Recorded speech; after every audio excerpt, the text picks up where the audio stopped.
سفر میں نماز کے لیے کس طرف رخ کرنا چاہیے؟ قبلہ کس چیز کی علامت ہے اور مسلمانوں کو کن کاموں سے پرہیز کرنا چاہیے؟ آئیے جانتے ہیں ان سوالوں کے جوابات کے بارے میں ہمارے آج کے اس ایپیسوڈ میں۔ بسم اللہ الرحمن الرحیم۔ محترم ناظرین، سلام علیکم۔ سبیل قرآن کے اس تفسیری پروگرام میں ایک بار پھر آپ کو خوش آمدید کہتے ہیں۔ آج آپ کے سامنے سورہ بقرہ کی آیت نمبر 150 کی تفسیر لے کر حاضر ہوئے ہیں۔ تو آئیے سب سے پہلے اس سورہ کی آیت نمبر 150 کی تلاوت اور اس کے ترجمے کو غور سے سنتے ہیں۔ كتاب أنزلناه إليك مبارك ليدبروا آياته وليتذكر أولو الألباب بسم الله الرحمن الرحيم ومن حيث خرجت فول وجهك شطر المسجد الحرام وحيث ما كنتم فولوا وجوهكم شطره لئلا يكون للناس عليكم حجة إلا الذين ظلموا منهم فلا تخشوهم واخشوني ولأتم نعمتي عليكم ولعلكم تهتدون۔ اور اے پیغمبر، تم جہاں سے بھی نکلو پس نماز میں اپنا رخ مسجد الحرام کی طرف کر لو، اور اے مسلمانوں، تم جہاں کہیں بھی ہو، سفر میں یا حضر میں، اپنا رخ اسی مسجد الحرام کی طرف کر لو تاکہ کسی کے پاس تمہارے خلاف کوئی دلیل اور بہانہ باقی نہ رہے سوائے ظالم لوگوں کے جو ہٹ دھرمی سے باز نہیں آتے۔ پس تم ان سے نہ ڈرو اور صرف مجھ سے ڈرو۔ جان لو کہ قبلے کی تبدیلی کس وجہ سے ہوئی تاکہ میں تم پر اپنی نعمت کو مکمل کروں اور اس لیے بھی کہ تم ہدایت حاصل کرو۔ تلاوت اور ترجمے کو سن لینے کے بعد اب آئیے اس آیت کے نکات کو بھی غور سے سن لیتے ہیں۔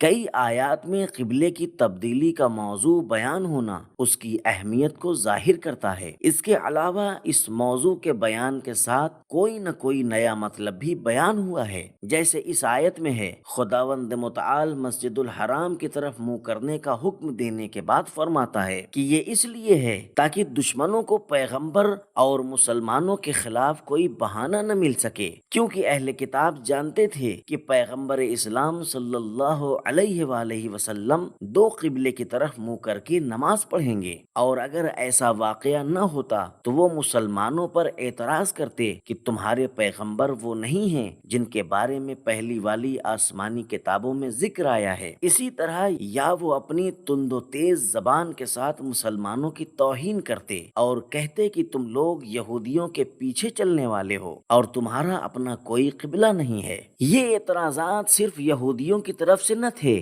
بلکہ مشرکین بھی کہا کرتے تھے کہ اگر محمد جناب ابراہیم کے دین کے قائل ہیں تو پھر کیوں اس گھر کی طرف توجہ نہیں کرتے جو جناب ابراہیم علیہ السلام نے بنایا ہے۔ منافقین بھی یہ موقع ہاتھ سے نہ جانے دیتے اور وہ بھی نکتہ چینی کیا کرتے کہ پیغمبر میں مستقل مزاجی اور ثابت قدمی نہیں ہے۔ بہرحال اللہ تعالیٰ تاکید اور تکرار کے ساتھ مسلمانوں کو حق قبول کرنے اور ثابت قدم رہنے پر آمادہ کر رہا ہے اور انہیں یاد دلا رہا ہے کہ جو لوگ حجت اور دلیل کو مانتے ہیں وہ تم پر غالب نہیں آ سکیں گے، لیکن جو لوگ ظالم اور ستمکار ہیں وہ حق و حقانیت کو چھپاتے ہیں، وہ بہانہ جوئی اور ہیلہ سازی سے باز نہیں آئیں گے۔ تمہیں ایسے لوگوں کی پرواہ نہیں کرنی چاہیے، ان سے ہرگز نہیں ڈرنا چاہیے بلکہ صرف خداوند عالم سے ہی ڈرنا چاہیے۔ قبلہ توحید کی علامت اور اس کا مظہر ہے۔ قبلہ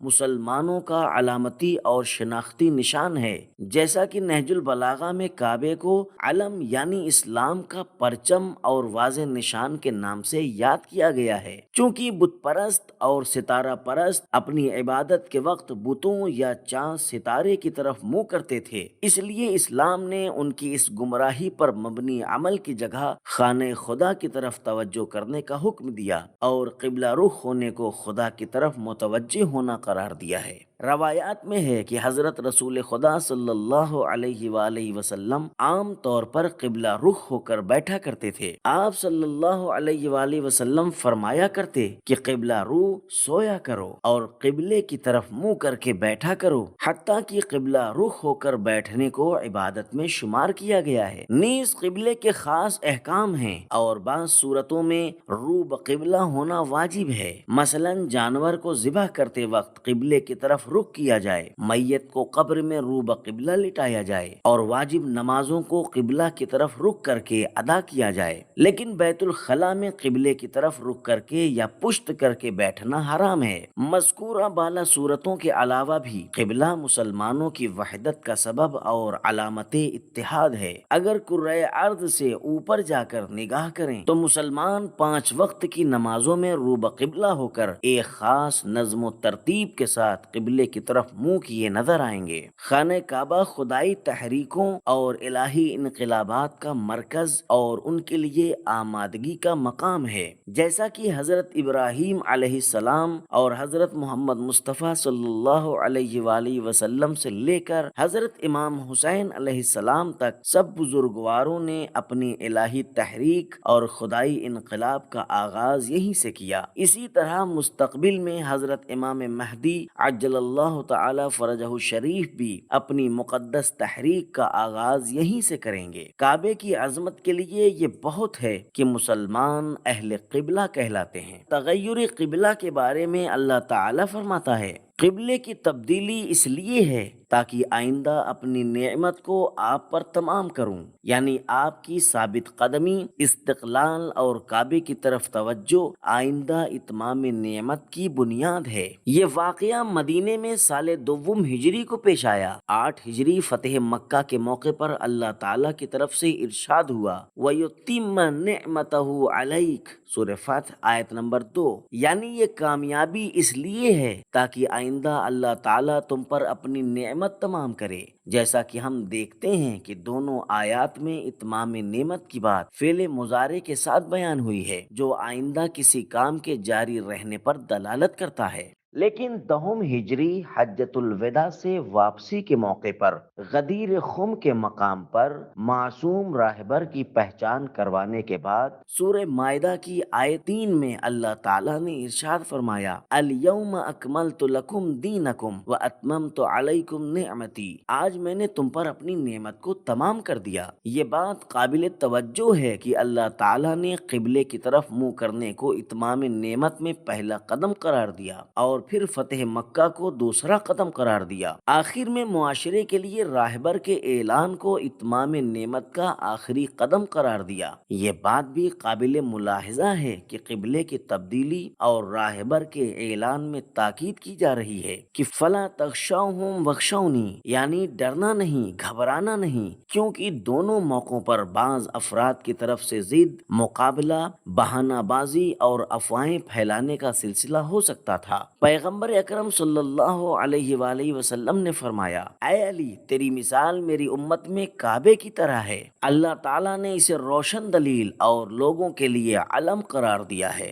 بہار جلد نمبر 22 صفحہ نمبر 483، تاکہ اپنے راستے کو گم نہ کر دیں۔ اسی طرح ایک اور حدیث میں امام صادق علیہ السلام سے منقول ہے، ہم اللہ کا کعبہ اور اللہ کا قبلہ ہیں۔ بہار جلد نمبر 6 صفحہ نمبر 211 و صفحہ نمبر 303۔ نکات کو سن لینے کے بعد اب اس آیت کے پیغامات کو بھی سن لیتے ہیں۔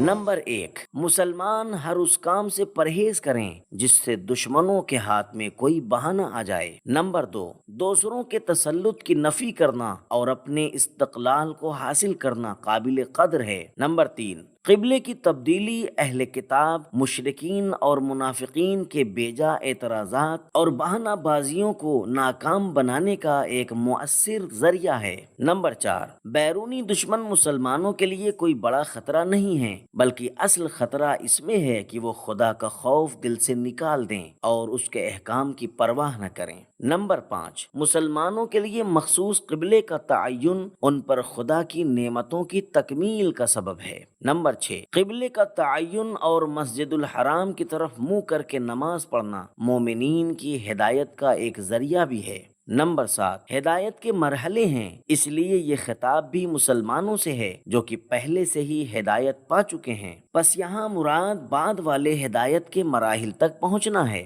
تو ناظرین کرام، ہم نے یہ جانا کہ سفر ہو یا حضر، نماز میں رخ مسجد الحرام ہی کی طرف ہونا چاہیے۔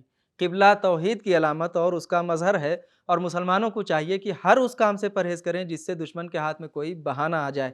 یہ تھے ہمارے سوالوں کے جوابات۔ ملتے ہیں اگلے ایپیسوڈ میں، تب تک کے لیے خدا حافظ۔ سبیل قرآن، قرآنی سماج کی پہچان۔